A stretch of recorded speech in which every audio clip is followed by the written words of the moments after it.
Hi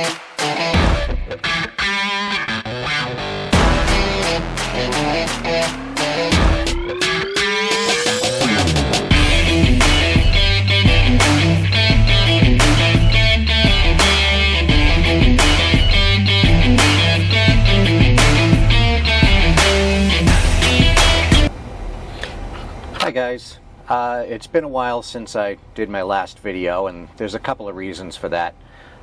First of all, the stuff that I had planned on doing videos on, still waiting for. Some of it's come in, but a lot of it hasn't. So I didn't want to really do these videos unless I had some cool stuff to talk about. But now it's been so long that I want to do some videos. So what I've got for you today is not really an unboxing video, because I've used these 3D printers before. This is an Artillery Sidewinder X1.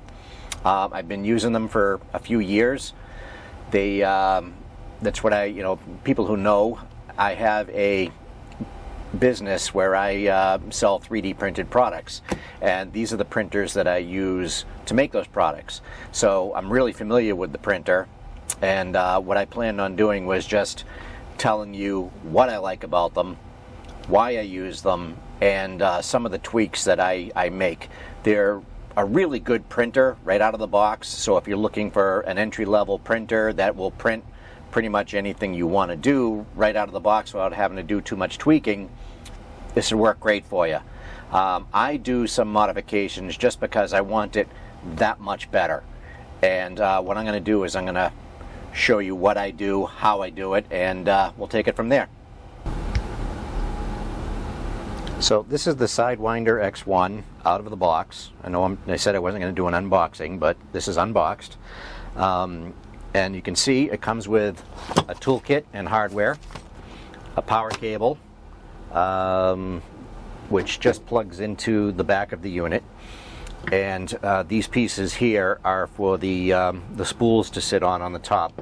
It comes mostly assembled. It's basically two pieces, and these will go on the top and get bolted on the top, and they're adjustable so that you can make it fit different sizes of spools.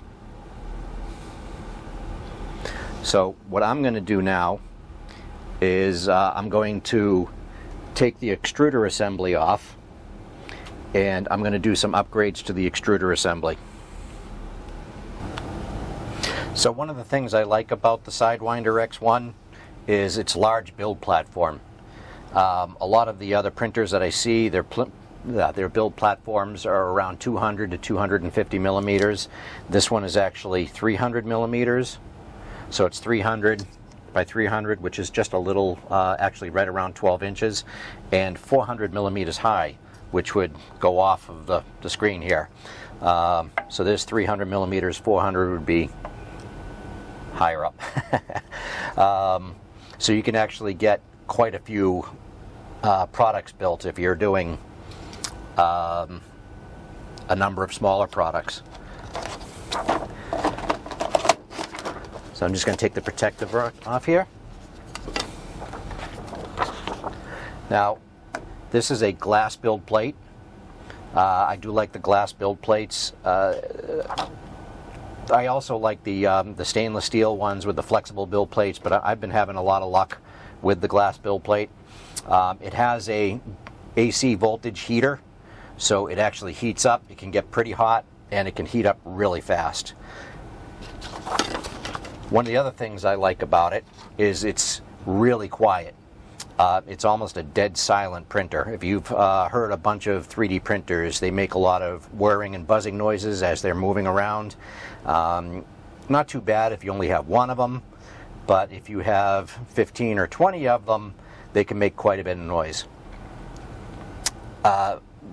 When they come out of the box, basically it's just in a few pieces, and I will show you how it goes back together at some point.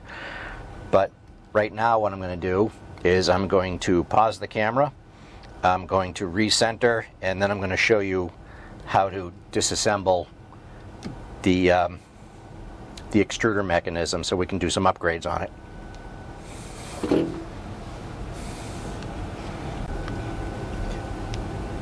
So to remove the extruder assembly, there's 2 screws, Allen screws, that hold this cover on. So we'll loosen these up.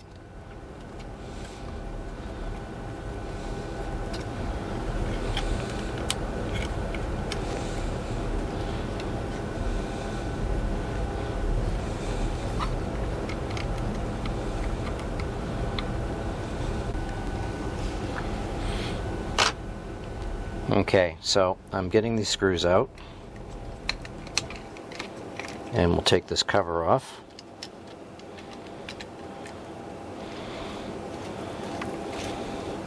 Okay. Now there's 3 screws that hold this piece on. So there's, well, we have to take the LED out. This is the LED that would actually shine on the print. So there's a screw down here.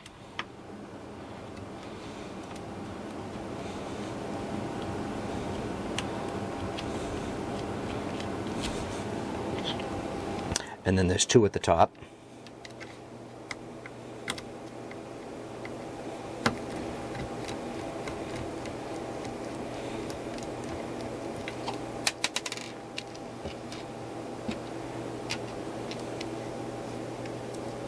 And you can actually remove this cable to make it a little easier to get to them. Now I'm going to have to use an Allen wrench on that one.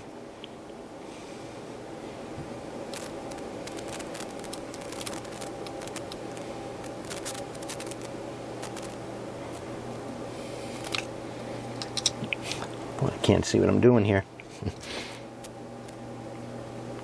There we go.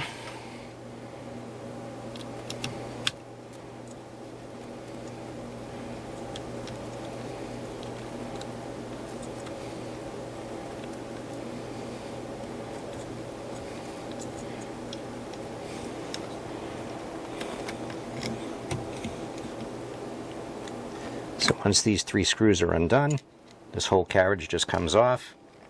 Move that out of the way, and we can just take the whole Z-axis out, put it aside for now.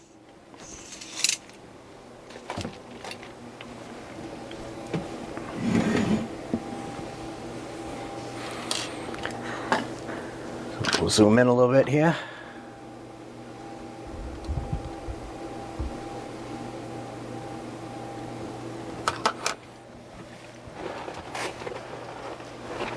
So what we're going to be doing is we're going to be replacing some of the parts on here.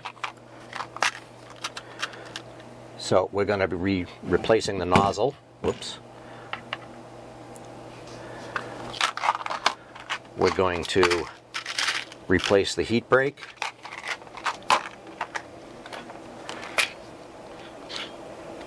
We're going to replace the tensioner arm. And we're going to replace the heater block itself. And the reasons that we're doing all this is the tensioner arm that it comes with is plastic. And after you've changed filament a bunch of times, it does have a tendency to snap off, and it doesn't hold the tension on the tensioner wheel good enough. So we're going to replace that with an aluminum one. The nozzle right here is the standard one that comes with it is a 0.4 millimeter brass nozzle. And again, I'm not replacing these parts because there's anything wrong with them. I'm replacing them because I print a lot. And they do wear out, and you get much better prints with all of this stuff. So again, like the aluminum tensioner arm, without that, the plastic piece would break off. I'm replacing the brass nozzle with a Nozzle X, which is a hardened steel nozzle with a precision drilled hole in the center. The brass nozzles, even like I said, they're fine. The reason that I replace them is that they do wear out, and because they are brass and they're a soft metal, the hole can become elongated, it can get dented, and you get not as good a quality print. So we'll take this rubber silicone off here. This is just a protective silicone. And the reason that I'm replacing the heater block is because the heater block that comes with it is aluminum. And aluminum doesn't retain heat very well, and it doesn't transfer heat very well. So I'm replacing it with a solid copper plated, but it's solid copper heater block, which heats up faster, it holds the heat better, and it transfers the heat to the nozzle better. Even though we're taking off the brass nozzle, which is better for the heat, we're replacing it with a steel nozzle for more durability, but the brass heater block will actually help heat up the steel faster. So in order to take the rest of the way off, we have to unplug the fan, and then there's 4 screws that hold the fan on.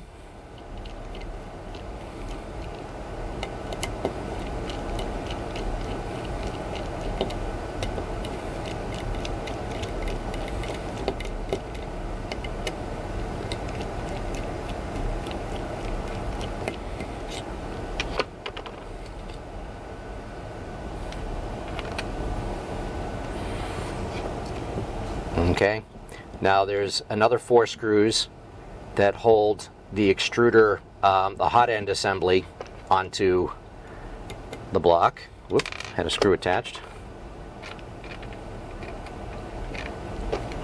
So we'll take those out.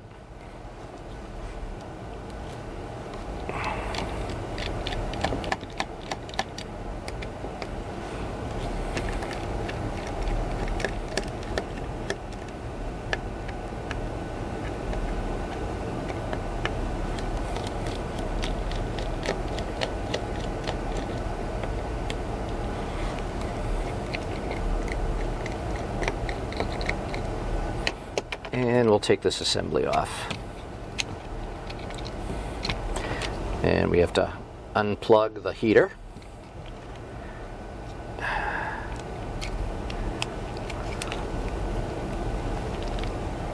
If I can get the heater unplugged. And then we have to unplug the thermistor. And now this whole piece should just come right off. So here you can see, here's the plastic tensioner arm, and we're just gonna take this one out. Whoops. Get the screw back here, the spring. And we're gonna put the new one in.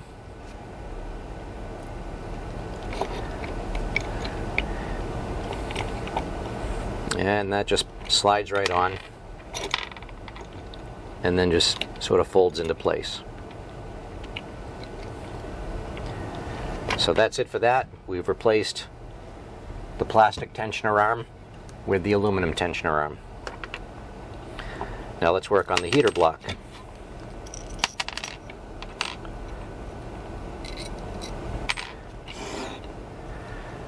So underneath this backing plate, there's a plastic piece here that has PTFE tubing in here, which we're going to replace, and I'll explain that in a minute why. I just got to get the size right, so we want it to stick out to that far. And then we're going to take the heater block, and I'm going to need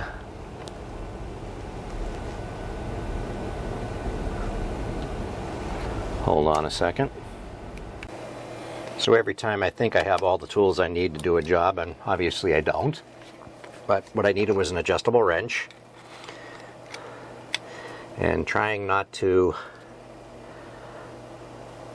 pinch any wires, I'm going to loosen this up.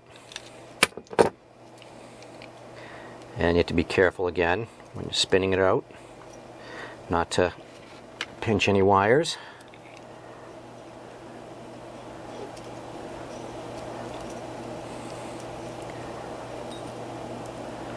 Okay, so here's the heater block, disassembled from the upper end, and now we have to take out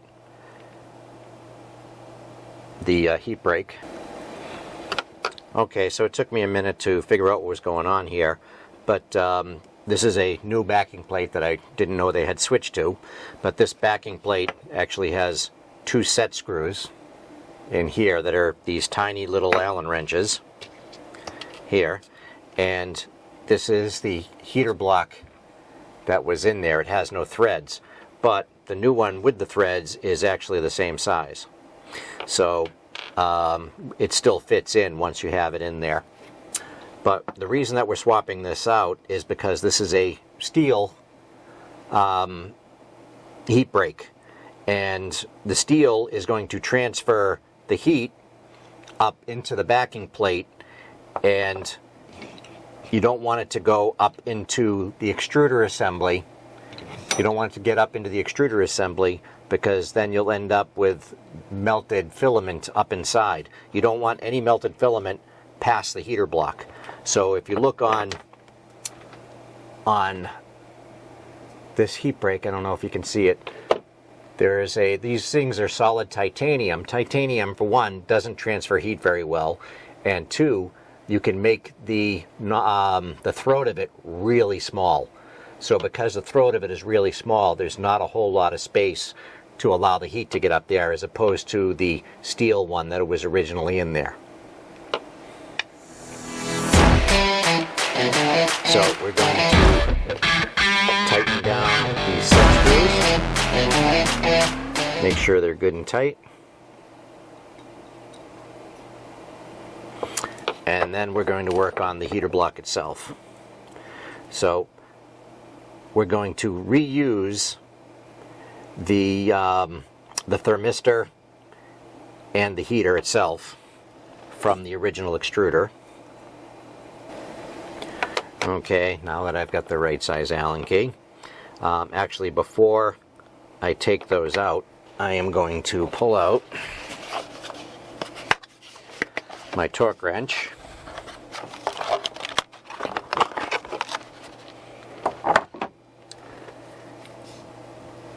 And now where's the socket? Here it is.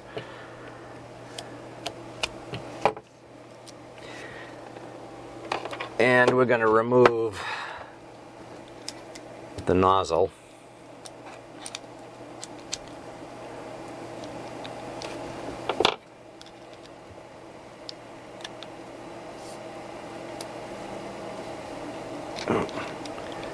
Was that loose? Yeah, was that loose? Okay, so we're going to take the nozzle out, and now we're going to take the heater block apart and get our thermistor and heater out.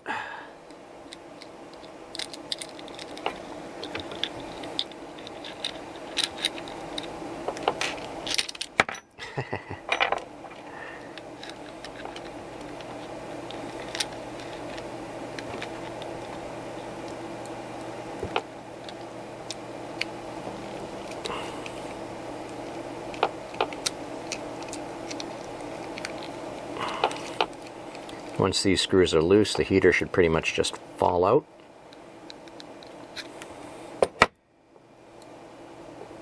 Or not. Boy, nothing's going easy on this one. We'll loosen up the thermistor.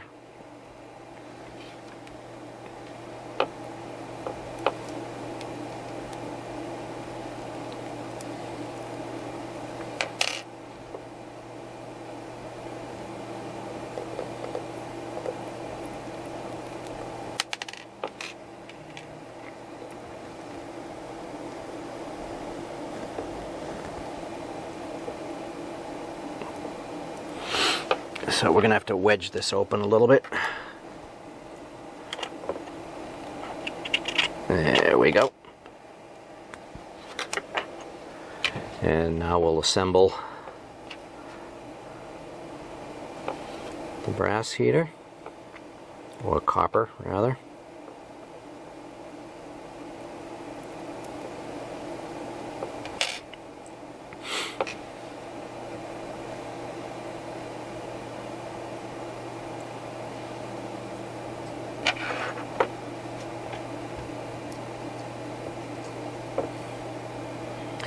And you want the heater to be pretty much flush with the bottom. You don't want it to go past the bottom.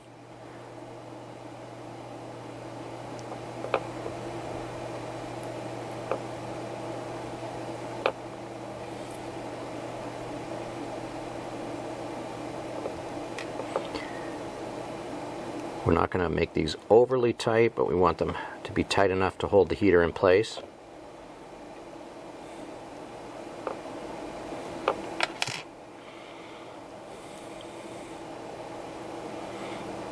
And now we'll, whoops,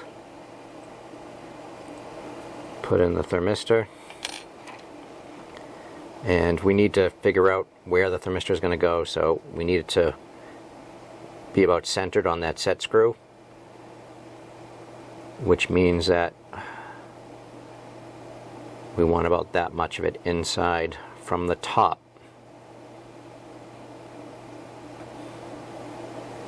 Yep. And we'll hold it in place, and then we'll tighten the set screw. Now you don't want to crush the thermistor, so we're just going to snug it down and then just a little bit more and make sure it doesn't pop out. Good. Now we need to get these wires out of the way, and we need to figure out which direction it needs to go. So it needs to go this way. So we're going to move these out of the way and screw it back in.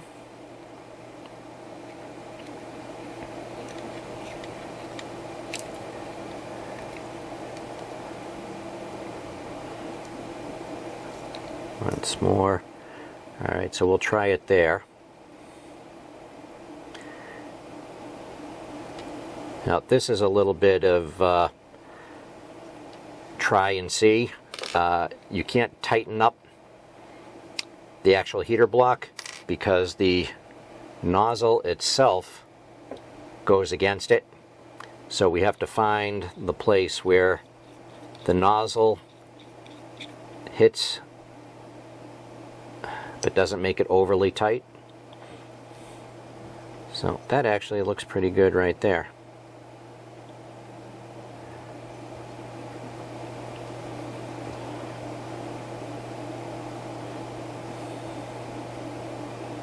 So we'll just leave it there for now. And I'll take my torque wrench, which is zeroed out right now. And what we need to do is we need to set it for 26 inch-pounds, not foot-pounds, inch-pounds, which is basically about as low as this torque wrench can go. It doesn't take much at all. So we're just going to tighten it up to there.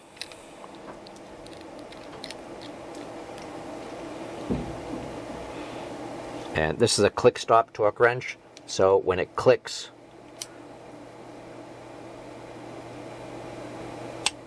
there it is. So that's as tight as you want it. So that's how tight we're going to keep it for now. And once we reassemble this, we'll put it on the printer. Once the printer is assembled, we'll heat everything up. We'll heat everything up to about 260 degrees Celsius, and then we'll torque it again, because the heat will actually make it loosen up, and we need it to be torqued at the working temperature, actually higher than working temperature. So I'm going to reassemble this. Oh, one more thing. I forgot. We have some high heat PTFE tubing here. The tubing that is in here is good up to about 230 Celsius, which, you know, is probably fine. The heat shouldn't be getting past the heat break here, so it shouldn't actually ever get up to this point. But just in case, we're going to use a higher heat, which is good up to 260 Celsius, which just to guarantee that we don't melt our tubing inside here in case the heat does travel up there. So I'm going to remeasure See, now that we have a different tube in there, there's way too much sticking out here. So we have to have, where'd our plastic piece go? Ah, there it is. We have to have enough that it just goes up to this point in the plastic. So I'm going to use this piece to measure it.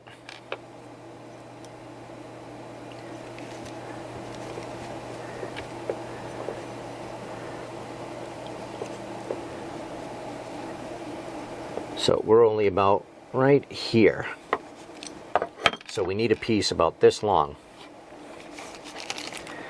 And I'm going to take out my high heat tubing. I'm going to put it up against here.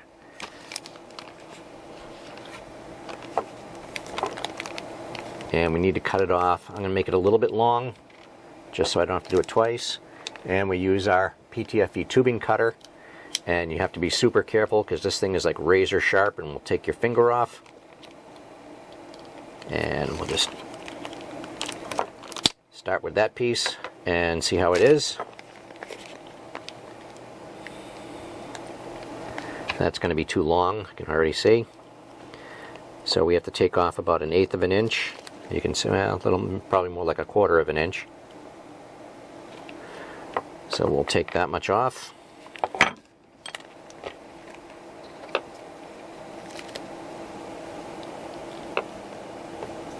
And we'll try it again.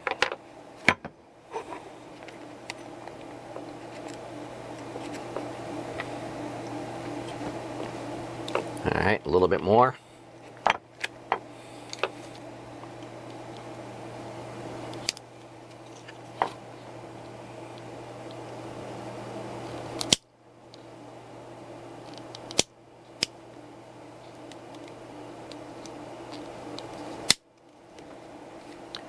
Unfortunately, it's not cutting it straight. It's supposed to. So we'll try this. Put that in down.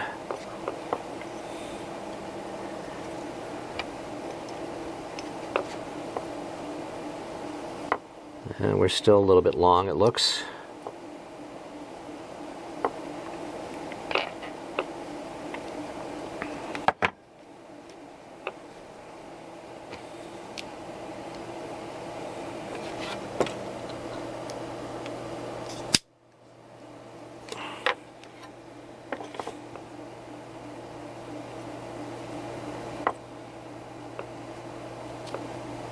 Alright, so that looks pretty good.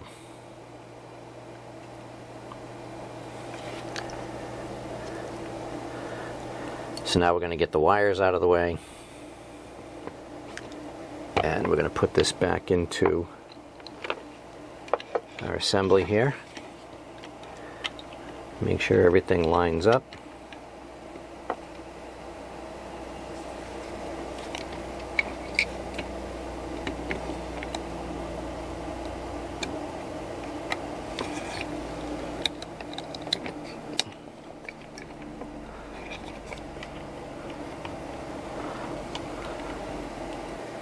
So that didn't take too much. I actually just pulled the wheel off, the tensioner off, and just sanded out the hole a little bit, and now it fits on there much better. So I'm going to put the adjuster back in, and now we'll put the hot end assembly on. And everything should just snap together now. I say should.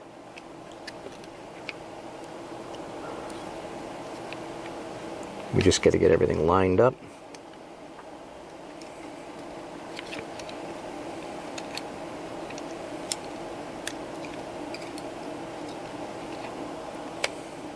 There we go.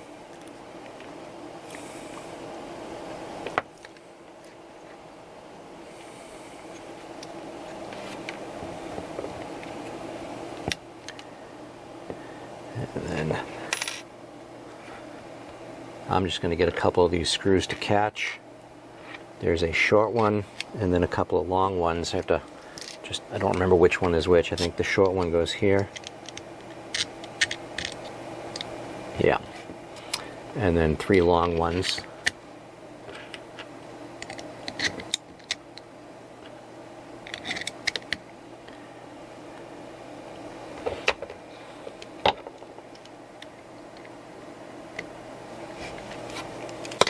Got to go back to the other side.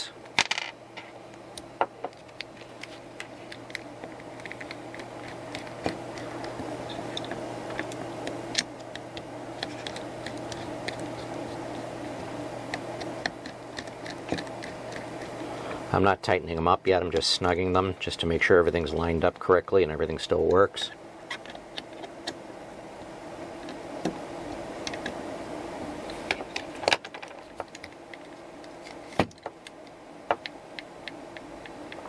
Yep, so far so good.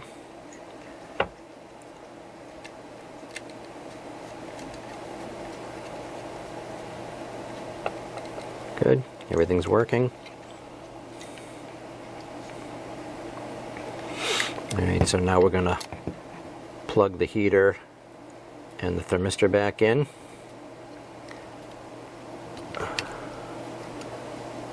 So the thermistor goes all the way to the end here. You can see it here, it goes to the end. So we're going to do that underneath and behind and turn it around and make sure everything lines up. So that's good, and now we're going to plug the heater in, and the heater goes in the middle here.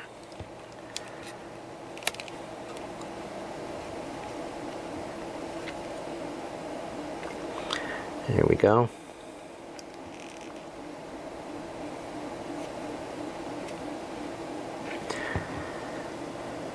So I'm not going to put the rubber boot on yet until we actually have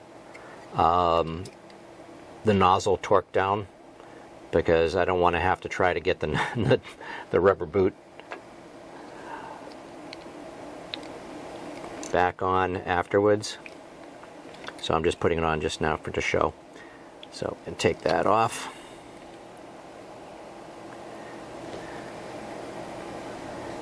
And now that we've got everything set right, we'll snug everything down. You should always do everything in a cross. So don't do them in a circle, because that can actually warp. So I always do it in a cross.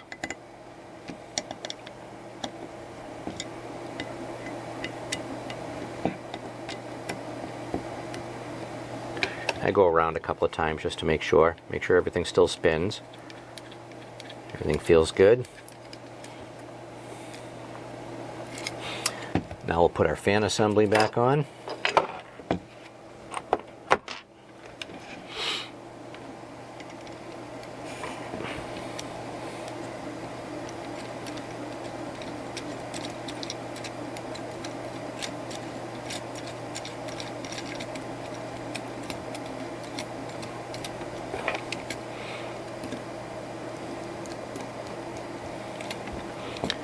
So again, we run everything down, don't tighten them.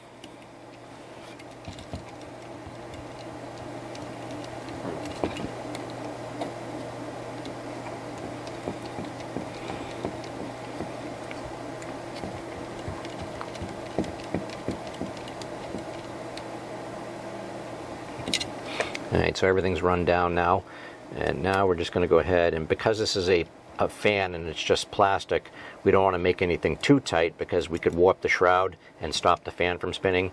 So now we're just going to make everything a little snug.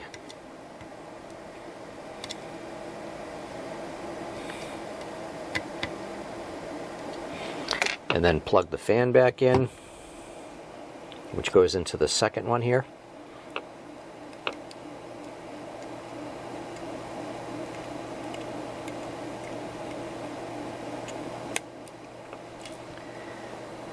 And we could put our LED back on, but it will be in the way of the screws that hold the backing plate on. So here we go. So we're back to a fully assembled extruder here. That's been upgraded to a titanium heat block, an aluminum tensioner, and a solid copper heater.